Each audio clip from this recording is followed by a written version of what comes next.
우리가 지금 주님이 제자들에게 이렇게 기도하라 하시면서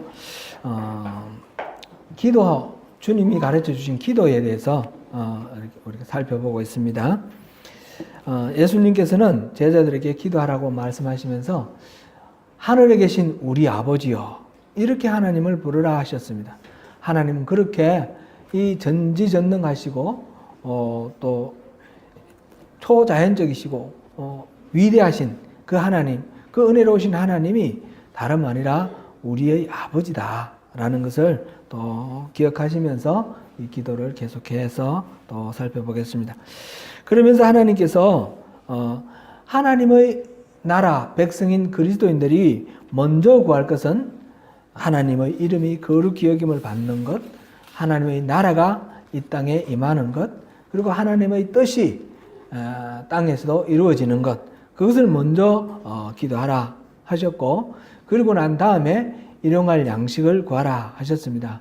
일용할 양식을 구하라 이 말은 우리가 이 땅에 육신을 입고 살아가는 이 삶 속에서 필요한 모든 자원들을 하나님으로부터 공급받는 그런 삶을 살라라는 것으로 우리가 그렇게 이해를 하면 되겠다 했습니다. 오늘은 용서를 구하는 기도에 대해서 함께 살펴보겠습니다. 먼저 오늘 본문 12절을 다시 한번 읽겠습니다. 12절 다 같이 한 목소리로 읽겠습니다. 시작. 우리가 우리에게 죄 지은 자를 사하여 준 것 같이 우리 죄를 사하여 주시옵고. 아멘.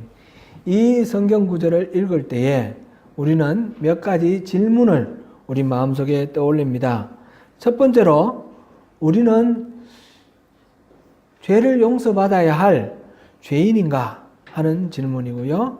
두 번째로는 우리에게 죄 지은 자를 사하여 주는 것은 우리가 하나님으로부터 용서를 받기 위한 전제 조건인가 하는 그런 질문입니다. 또 세 번째로는 그러면 우리는 어떻게 용서를 하고 어떻게 용서를 받을 것인가 하는 것입니다. 이 질문들을 하나하나 살펴보면서 이 기도의 의미를 또 살펴보겠습니다. 먼저 나는 용서받아야 할 죄인인가 하는 그런 질문부터 시작하겠습니다. 주님은 제자들에게 하나님 나라의 백성으로서 지향해 나가야 할 비전선언문과 같은 그런 기도를 가르쳐 주셨습니다. 기도는 우리가 본 바대로 굉장히 짧습니다.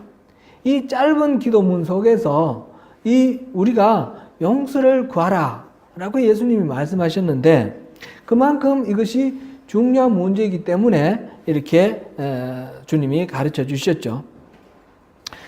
우리의 죄를 용서받는 문제는 그렇게 중요한 문제입니다. 기독교는 한마디로 구원의 종교다 이렇게 말을 해도 지나치지 않습니다. 그리스도인은 구원으로부터 시작해서 그리스도인이 됩니다. 멸망의 길로 달려가던 죄인이 예수 그리스도의 십자가의 은혜로 구원받아서 새로운 생명을 부여받는 것, 이것이 우리 기독교의 믿음의 핵심입니다. 그런데 이 구원은 자신이 멸망의 길에서 있는 죄인이라는 사실을 인정하고 회개하는 자에게 주어지는 하나님의 선물입니다. 구원은 죄의 용서입니다. 자신의 죄에 대해서 깊이 인식하면 할수록 그 구원의 감격은 더욱 깊어지고 커지는 것입니다. 우리는 교회에서 수도 없이 우리가 죄인이라고 하는 말을 듣습니다. 속죄의 교리에 대해서 또 수도 없이 배웁니다. 그래서 내가 죄인이라고 하는 이 말에 대해서 우리는 모두 다 긍정을 합니다. 그러나 진정으로 내가 죄인임을 인식하는 자리에 있는지 그거는 스스로 우리가 각자가 자신에게 물어봐야 될 것입니다. 어떤 분은 이렇게 말을 합니다. 내가 죄인이라는 거 인정합니다. 나 인간적으로 분명히 한계가 있고 나 끊임없이 유혹도 받고 있고 기회가 안 돼서 그렇지 끊임없이 또 죄를 짓습니다. 짓고자 하는 마음이 있습니다. 그러나 내가 죄인이라는 것은 인정하겠지만 내가 과연 지옥에 던져질 만큼 그렇게 극악한 죄인인가? 그거는 잘 모르겠습니다. 여러분 생각은 어떻습니까? 우리는 죄인이라는 걸 인정하는데 지옥에 던져질 만큼 그런 극악한 죄인이라는 것 이해가 됩니까?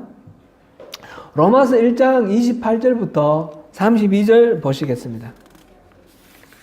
같이 읽어봅니다. 시작. 또한 그들이 마음에 하나님 두기를 싫어하며 하나님께서 그들을 그 상실한 마음대로 내버려 두사 합당하지 못한 일을 하게 하셨으니 곧 모든 불의, 추악, 탐욕, 악의가 가득한 자요 시기, 살인, 분쟁, 사기, 악독이 가득한 자요 수군수군하는 자요 비방하는 자요 하나님께서 미워하시는 자요 능욕하는 자요 교만한 자요 자랑하는 자요 악을 도모하는 자요 부모를 거역하는 자요 우매한 자요 배약하는 자요 무정한 자요 무자비한 자라. 그들이 이 같은 일을 행하는 자는 사형에 해당한다고 하나님께서 정하심을 알고도 자기들만 행할 뿐 아니라 또한 그런 일을 행하는 자들을 옳다 하느니라. 아멘.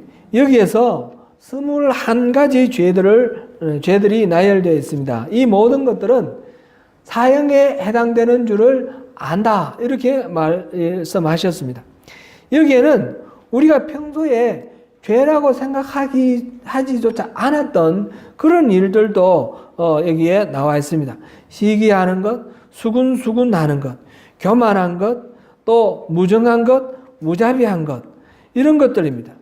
이런 것들도 다 사형에 해당하는 것, 다시 말하면 지옥에 던져질 죄다, 이렇게 말하고 있습니다. 사실은 이렇게 하나님께서 하지 말라고 하시는 그 일을 행하는 이런 것들도 죄이지만 이것만 죄인 것은 또 아닙니다. 누가복음 16장에 예수님께서 하신 말씀을 한번 상기해 보겠습니다. 한 부자가 있었습니다. 그런데 이 부자는 죽어 지옥에 갔습니다. 그런데 이 부자가 무슨 죄를 지었는지는 나와 있지 않습니다. 방금 우리가 살펴본 이 로마서 1장 28절에서 32절에 나오는 이런 죄에 대한 이야기도 전혀 없습니다. 남의 재산을 탈취한 기록도 없고 남을 억압한 그런 기록도 없습니다. 일반적으로 하지 말라는 것을 깨뜨리는 범법 행위는 없었습니다. 그런데 그가 지옥에 갔습니다. 그 이유가 무엇입니까? 그 부잣집 대문 앞에 거지 나사로가 살았는데 그가 헌데투성이라고 그랬습니다. 몸이 성치도 않았던 것 같습니다. 그는 부잣집 상에서 떨어지는 음식 부스러기를 먹고 살았습니다. 지옥의 고통 가운데서 신음하며 도움을 요청했을 때에 아브라함이 한 말이 이렇습니다. 예, 너는 살았을 때에 좋은 것을 받았고 나사로는 고난을 받았으니 이것을 기억하라. 이제 그는 여기서 위로를 받고 너는 괴로움을 받느니라. 누가복음 16장 25절 말씀입니다. 이 부자의 죄는 다른 말이라 바로 이것입니다. 나사로가 굶주리고 헐벗은 채로 자기 집 문 앞에 있는데 이 사람은 거기에 전혀 관심을 두지 않고 자기가 날마다 호화롭게 즐기는 그 일에만 마음을 두었습니다. 하나님의 사람이라면 당연히 해야 할 일들 있습니다. 그것을 하지 않은 것, 이것이 또한 죄입니다. 죄는 이렇게 볼 때 크게 두 가지로 말할 수가 있습니다. 하나는 성경에서 하지 말라고 하는 일을 하는 죄, 저지르는 죄, sin of commission입니다. 또 하나는 성경에서 하라고 하는 일을 하지 않는 죄, 나태죄, 태만죄, sin of omission입니다. 그러나 이것들은 모두 다 죄의 본질은 아닙니다. 죄의 열매이고 죄의 현상일 뿐입니다. 죄의 본질은 바로 로마서 1장 28절에서 그렇게 언급을 했듯이 그들의 마음에 하나님 두기를 싫어하는 것, 하나님과 대적하는 것, 하나님의 그 뜻을 거역하고 자기가 하나님 자리에 앉아 있는 것. 우리 죄에 대해서 여러 가지로 우리가 정리하는 것을 보았는데 곧 자기가 하나님이 되는 것이 죄의 본질입니다. 두 번째 질문, 우리가 용서하는 것이 용서받기 위한 전제 조건인가 하는 문제입니다. 첫 번째 질문에 대해서는 여러분들 다 각자 생각해 보시겠습니다. 그 모든 것들이 다 지옥에 갈 만한 죄라 그랬는데 나는 어디에 해당되는가 보시고요. 두 번째 질문은 지금 오늘 본문에서 우리가 우리에게 죄 지은 자를 사하여 준 것 같이 우리 죄를 사하여 주시옵고 이렇게 기도를 했습니다. 내가 죄를 사해 주실 다른 사람의 죄를 사했으니까 나의 죄를 용서해 주십시오. 이렇게 기도를 하는 것입니다. 그러면 내가 먼저 이웃의 죄를 용서해 주는 것, 이것은 내가 용서를 받기 위한 전제 조건이냐 하는 그런 질문이죠. 만약 그렇습니다. 이렇게 말을 하면 여러분들 중 또 당장 그건 행위 구원론 아닙니까? 이렇게 말씀하실 분들이 있을 것입니다. 우리의 행위를 통해서 우리가 구원을 받는 거냐? 하나님 은혜로 구원받는 거 아니냐? 믿음으로 말미암아 그렇게 우리가 배웠는데 오늘 예수님이 하시는 말씀은 다릅니다. 예수님이 잘못된 말씀을 하셨습니까? 예수님이 그런 말씀 안 하셨는데 제자들이 그렇게 기록한 겁니까? 그런 건 아닐 겁니다. 지금 14절, 15절 다시 한번 읽어보겠습니다. 시작. 너희가 사람의 잘못을 용서하면 너희 하늘 아버지께서도 너희 잘못을 용서하시려니와 너희가 사람의 잘못을 용서하지 아니하면 너희 아버지께서도 너희 잘못을 용서하지 아니하시리라. 예수님은 분명히 우리가 남의 잘못을 용서하는 것이 우리 죄에 대한 용서를 위해 꼭 필요하다라고 말씀을 하십니다. 여기서 우리 성경을 읽을 때에 우리가 기본 원칙을 한번 생각해 봐야 되겠습니다. 우리가 생각을 해서 사리를 따져봤을 때 합리적이고 옳다라는 것하고 성경에 나오는 것하고 서로 충돌을 할 때 어느 걸 기준으로 해야 됩니까? 성경에 나오는 말씀을 기준으로 해야 됩니다. 우리의 논리, 우리의 판단력이 아니라 성경 말씀이 기준이 되어야 되는 것입니다. 그리고 성경 안에서 서로 상충되는 말이 나올 때에 예수님이 하신 말씀하고 다른 사람이 한 말씀, 예를 들면 대체적으로 가장 많이 나오는 말이 바울사도의 이야기입니다. 바울사도의 이야기와 예수님의 이 말씀이 서로 상충될 때 어느 것이 기준이 되어야 됩니까? 당연히 예수님의 말씀이 기준이 되어야 됩니다. 그러면 우리가 이제 이런 질문을 또 해봅니다. 행위구원론이 맞습니까? 우리가 너무 지나치게 이 교리에 붙들리는 것도 이것도 율법주의입니다. 그러나 이 대목에 대해서 우리가 좀 더 깊이 생각을 해보아야 합니다. 이 말씀은 단순히 행위구원론이냐 아니냐 이런 식으로 말할 것이 아니고 예수님께서 말씀하시고자 하시는 진짜 의도가 무엇인가 그걸 이 성경을 통해서 더 깊이 우리가 생각해 보아야 되겠습니다. 마태복음 18장을 우리가 한번 생각해 보면 좋겠습니다. 이거는 우리가 잘 아는 내용입니다. 베드로가 한 번은 예수님께 물어봤습니다. 형제에게 몇 번 용서해 줄까요? 7번 용서해 주면 괜찮겠습니까? 그렇게 질문을 했습니다. 예수님이 뭐라고 하셨습니까? 7번의 70번이라도 용서해 주라. 그 말은 무한대로 용서해 주라는 뜻입니다. 7번의 70번, 490번을 말하는 것이 아니라 무한대로 계속해서 용서해 주라. 그 말씀입니다. 그 말씀을 하시면서 예수님께서 우리가 용서해 줘야 되는 근거를 말씀해 주십니다. 천국을 종들과 결산하려는 어떤 임금과 같다라고 말씀하시면서 예화를 들려주십니다. 왕에게 1만 달란트 빚진 사람이 있었습니다. 왕이 갚으라고 하였을 때 그는 갚을 능력이 없습니다. 그러나 왕 앞에서 내가 갚을 테니까 기회를 주십시오. 이렇게 했습니다. 왕은 그를 불쌍히 여기고 그에게 감옥에 집어넣지 않고 풀어주면서 빚을 탕감해 주었습니다. 그 종이 밖을 나가다가 자기 친구를 만났습니다. 그 친구가 100데나리온 자기에게 빚을 진 친구입니다. 그 친구에게 빚을 갚아라. 그러니까 그 친구가 갚겠다. 조금만 참아달라. 그러는데 이 종은 그 친구의 멱살을 잡고 끌고 감옥에 집어넣었습니다. 이 이야기를 듣고 왕은 그 종을 다시 불렀습니다. 나는 너에게 이렇게 빚을 탕감해 줬는데 너는 네 친구에게 자비를 베풀 수 없느냐. 그래서 그 종을 다시 감옥에 집어넣었습니다. 탕감한 빚을 취소를 해버렸습니다.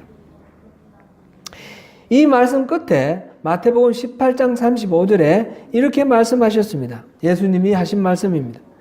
같이 읽어보겠습니다. 너희가 각각 마음으로부터 형제를 용서하지 아니하면 나의 하늘 아버지께서도 너희에게 이와 같이 하시리라. 지금 우리 본문에서 13절 14절에서 14절 15절에서 살펴본 그 내용하고 일치하는 내용입니다. 너희가 이 사람의 잘못을 용서하면 하늘에서 아버지께서 너희 잘못을 용서하실 것이고 너희가 용서하지 않으면 하나님 하늘에 계신 아버지께서 용서하지 않으시겠다. 그게 14절 15절 말씀인데 지금 마태복음 18장 35절에서도 그 말씀을 하십니다. 너희가 형제를 마음으로부터 용서하면 하나님이 용서해 주실 것이고 마음으로부터 용서하지 않으면 하나님도 용서하지 않으신다는 것입니다. 같은 내용인데 여기에서 우리가 깨닫는 것이 무엇입니까? 이 왕이 이 종에게 이 빚을 탕감했던 것을 취소하는 이 사건 앞에 먼저 전제되어 있던 것이 있습니다. 이 사람이 친구의 죄를 용서해 주지 않았느냐 이전에 무슨 일이 있었습니까? 왕이 먼저 빚을 탕감해 주었다라는 것입니다. 우리가 이웃의 잘못을 용서하는 것은 하나님 아버지로부터 우리 죄를 용서받을 때 꼭 필요한 것입니다. 그러나 이것이 우리가 용서를 하느냐 안 하느냐에 따라서 하나님이 용서를 하시느냐 안 하시느냐 이 의미를 나타내는 것은 아니라는 것을 우리가 알 수 있습니다. 1만 달란트는 우리가 상상할 수 없이 큰 돈입니다. 1달란트는 6천 데나리온이라고 그랬고요. 그러니까 6천 데나리온의 100배니까 60만 배입니다. 그래서 오늘 본문의 이 말씀도 이 1만 달란트의 빚을 탕감받았다. 이 비유를 통해서 우리가 하나님으로부터 용서받은 그 은혜의 그 크기가 너무너무 커서 우리는 우리의 능력으로 갚을 수 없는 그런 무한대의 빚을 탕감받은 것이다 라는 그런 의미입니다. 우리가 창조되었고 우리가 죄를 용서받은 것 이것은 우리가 우리 이웃에게 섭섭함을 느끼고 억울함을 느끼고 미워하는 그런 여러 가지 일들과 비교를 할 때 상대가 되지 않는 수십만 배, 수백만 배의 그런 큰 그런 빚을 우리가 탕감받은 은혜라는 것입니다.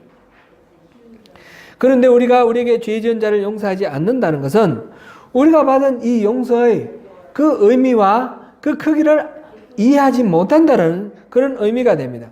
그러면 하나님이 용서해 주신 그 은혜를 우리가 받아 누릴 수가 없습니다. 실제로 우리가 용서하지 못하는 마음, 우리 마음속에 미움이 있을 때 우리는 하나님이 주신 그 용서를 누리지 못하고 우리는 지옥의 삶을 살아가는 것을 실질적으로 우리가 경험하지 않습니까? 그러므로 우리가 우리에게 죄 지은 자를 사하는 것은 우리가 하나님께 우리 죄를 용서해 달라고 간구하기 위한 마음의 자세 기본입니다. 그래서 세 번째 질문으로 가보겠습니다. 그러면 우리는 어떻게 용서를 할 수 있습니까? 용서를 해야지 하나님은 그 용서를 누릴 수 있다 그랬는데 우리는 어떻게 용서를 할 수 있습니까? 우리 마음에 누군가를 미워하거나 누군가의 말과 행동으로 말미암아 상처를 입고 고통스러워하는 일이 있다면 그것을 용서를 해야 하는데 우리가 용서하지 않으면 하나님의 용서를 온전히 누릴 수 없다고 했는데 여러분 용서가 잘 됩니까? 우리에게 억울한 일이 있을 때 쉽게 용서가 됩니까? 쉽습니까? 어떻게 용서를 해야 되죠? 우리에게 까닭 없이 모욕을 주고 우리에게 이유 없이 손해를 끼치는 그런 경우를 당했을 때 그 억울함을 준 그 이웃의 행위나 말을 우리가 이해하려고 해서는 도저히 그 문제를 해결할 수가 없습니다. 이해할 수가 없습니다. 만일 일이 이해가 된다면 굳이 용서할 필요가 없습니다. 이해가 되니까. 이해가 되지 않는 일, 도무지 납득되지 않는 일, 말되지 않는 그런 일이, 그 억울한 일이 나에게 이루어졌다라는 것입니다. 그런 말로, 그런 행동으로 나에게 상처를 입히고 손해를 끼친 그 사람의 은행을 우리가 용서를 해야 된다는 것입니다. 어떻게 합니까? 참 이 억울함, 이 마음속에 우러나는 미움, 이것은 참 우리가 극복하기가 쉽지 않습니다. 내가 용서하기가 쉽지 않습니다. 방법은 하나뿐입니다. 나 또한 용서받아야 할 죄인이라는 것을 인정하는 것입니다. 그 1만 달란트 빚진 자가 바로 나라는 사실을 인정하는 것입니다. 하나님의 그 무한하신 은혜로 예수님이 지신 그 십자가의 은혜로 우리가 용서받은 죄인임을 깨닫는 것. 그럴 때에 우리에게 죄 지은 자를 용서할 수 있습니다. 진정한 용서는 십자가의 은혜를 깨달을 때만 가능합니다. 그런데 이렇게 십자가의 은혜로 우리가 억울한 상황이나 상처나 그 미움을 이제 해결을 하고 용서를 했다 할지라도 그것으로 끝나는 것이 아니라 그것이 또다시 시간이 지나면서 마음속에 돋아나고 기억 속에 맴돌면서 그 사무치고 아픈 그 억울함과 그 상처가 다시 떠오릅니다. 계속 피어나는 그 억울함, 원망, 그 미움을 어떻게 해야 합니까? 계속해서 용서를 해야 됩니다. 십자가의 은혜를 힘입어 또 용서를 해야 됩니다. 예수님이 말씀하신 대로 7번의 70번, 무한대로 7번의 70번은 여러 가지를 말하는 것이 아니라 한 가지 억울함에 대해서 무한대로 용서를 해야 된다. 그것을 강조하는 말씀으로 우리가 받아들이면 되겠습니다. 또 한 가지 문제가 있습니다. 우리가 용서를 해주려고 하는데 용서를 해야겠다고 생각하고 원수 갚는 거는 하나님께 맡겼는데 그런데 이 나에게 억울함을 끼친 그 상처를 입힌 상대가 자기의 죄를 인정하지 않을 때 자기는 잘했다고 그러고 그럴 때는 어떻게 합니까? 그럴 때도 내가 일방적으로 용서해버리고 네가 인정하든 안 하든 난 너 용서했어 이렇게 하는 것이 옳습니까? 아니면 다른 방법이 있습니까? 상대가 자기의 잘못을 인정하고 용서를 구하면 용서하기가 쉬울 것입니다. 그러나 자신의 죄를 인정하지 않을 때는 일방적으로 용서를 선포하는 것이 쉽지도 않을 뿐만 아니라 그것이 타당하지도 않습니다. 용서할 마음을 준비하고 있고 보복하지 않기로 하고 그 원수 갚음은 하나님께 맡긴다 할지라도 일방적으로 상대에게 내가 널 용서했다 이렇게 말하는 것은 유보를 해야 합니다. 왜 그렇습니까? 그것은 그 사람이 참으로 하나님으로부터 용서받기 위해서는 자기의 죄를 깨닫고 인정하고 회개를 해야 되기 때문입니다. 내가 일방적으로 용서하는 것 때문에 그 사람이 자기 죄를 죄로 생각하지 아니하면 그 사람이 스스로 회개하지 않고 하나님으로부터 참된 용서를 받기가 어려워지는 그런 문제가 생깁니다. 주님은 우리의 죄를 먼저 용서하셨지만 반드시 우리가 회개를 하고 예수를 믿을 때 구원해 주시고 우리에게 회개를 하라 하셨습니다. 회개를 하든 안 하든 내가 용서했다 이런 말씀이 아닙니다. 회개를 하라 하셨습니다. 마찬가지로 우리 이웃들도 우리에게 죄 지은 자가 우리가 용서를 해줬을 때 그가 회개를 해야지 참으로 용서를 받습니다. 용서를 말할 때 내가 용서를 해주는 측면 이것만 있는 것이 아니라 내가 용서를 받아야 하는 그런 일도 있습니다. 이것을 하나님께만 회개하고 용서를 구할 것은 아닙니다. 내가 용서를 받아야 할 그 이웃에게 용서를 받아야 합니다. 제가 여러 번 인용을 했지만 그 밀양이라는 영화에 나오는 그 아이를 납치해 간 그 범인은 감옥에 갇혀 있는데 자기가 하나님께 용서 다 받았다고 그래 버립니다. 그거는 기독교에 대한 잘못된 이해입니다.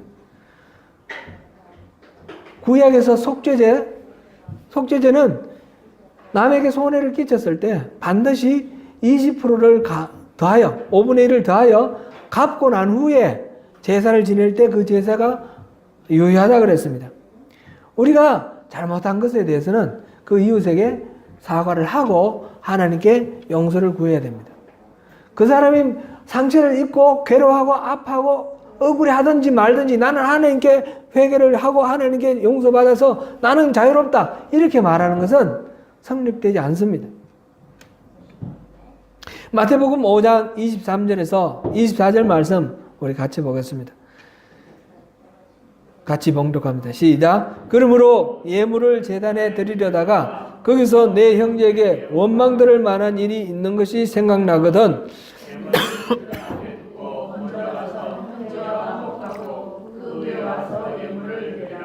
아멘. 누군가 나로 인하여 마음에 상처가 있어 하나님께 호소하고 있다면 그 억울함을 하나님이 풀어주실 것입니다. 그것은 그 원수 갚음을 그 사람이 직접 하지 않고 하나님이 하시겠다는 것이죠. 누구에게? 나에게. 하나님이 나에게 징계를 하신다라는 의미입니다. 우리는 우리 사이에 서로 용서하지 않으면 하나님의 용서가 성립되지 않는다는 사실을 우리가 기억해야 합니다. 우리 사이에 서로 용서함으로 서로를 받아들일 때에 하나님의 생명의 능력이 우리 안에 가득하게 임하게 되고 우리가 하나님의 자녀로서 하나가 되는 그 은혜를 누리게 됩니다. 어떻게 용서를 할 수 있으며 어떻게 용서를 구할 수 있습니까? 그리스도의 십자가 그 은혜를 의지할 때에 모든 것이 가능합니다. 우리가 하나님께 용서를 간구할 때는 우리에게 죄가 있어도 희망이 있습니다. 우리가 하나님을 등지고 있지 않고 하나님께 의지하고 있기 때문입니다.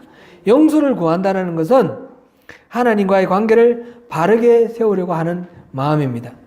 죄는 하나님을 떠나게 하고 용서는 하나님을 가까이 하게 합니다. 전적으로 하나님께 의지하면서 살아가는 사람이 바로 하나님 나라의 백성입니다. 하나님 나라 백성에게 있어서 가장 중요한 문제는 하나님과의 관계입니다. 하나님과의 관계를 바로 세우기 위해서 우리가 필요한 그것은 바로 죄의 문제를 해결하는 것입니다. 에덴 동산에서 아담과 하와가 죄를 범했을 때 하나님을 떠나게 되었습니다. 이 죄의 문제를 해결할 때 우리가 하나님과 다시 화목하게 됩니다. 죄의 문제를 해결하는 것은 두 가지 요소가 있습니다. 하나는 죄의 용서를 통해서 과거와 현재의 죄를 해결하는 방법입니다. 또 하나는 시험에 들지 않도록 그 죄를 이기는 능력을 통해서 미래의 죄를 죄에서 벗어나는 것입니다. 오늘 우리가 은혜 나눈 이 구절은 과거와 현재의 죄를 회개함으로써 용서받고 그렇게 하나님과의 관계를 바로 세우는 그 내용이고, 다음 주에 우리가 볼 부분은 죄의 시험에 빠지지 않으므로 미래의 죄로부터 벗어나는 그런 것을 구하는 기도입니다. 사랑하는 성도 여러분, 주님과의 바른 관계 속에서 하나님이 허물어 버리신 모든 벽을 허물고 서로 용납하고 받아들이는 그 용서를 통해서 하나 되는 은혜를 다 누리시는 저와 여러분이 되시기를 축원합니다.